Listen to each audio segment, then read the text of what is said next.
Une explosion bleu-blanc-rouge au-dessus du pont d'Austerlitz qui a marqué le début d'une cérémonie haute en couleurs.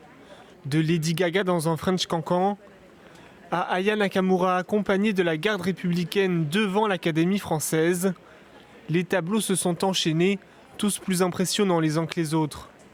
Avant un relais final de la flamme dans le jardin des Tuileries et l'allumage de la vasque olympique dans une montgolfière, les spectateurs en ont pris plein les yeux, même s'ils ont aussi pris la pluie. C'était très beau, mais très pluvieux.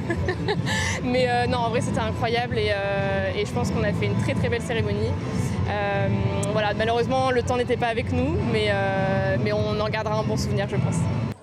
C'était vraiment comme un rêve devenu réalité, même s'il pleuvait. C'était tout simplement magique. Les gens sont tellement heureux. Tout le monde se sent uni.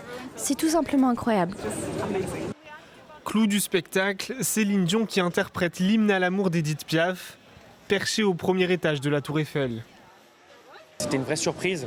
On l'avait entendu dans les médias quelques jours auparavant qu'elle passerait sûrement sur la cérémonie. Mais là, on s'y attendait pas sur la Tour Eiffel avec Édith Piaf.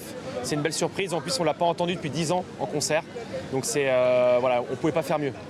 De nombreux touristes étrangers avaient fait le déplacement pour cette cérémonie. Certains en garderont un souvenir mémorable. C'était la première cérémonie d'ouverture qui se tenait hors d'un stade.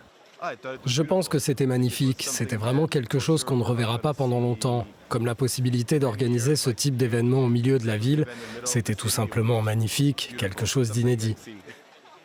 Beaucoup s'accordent pour dire que Paris a placé la barre très haut en termes de spectacle.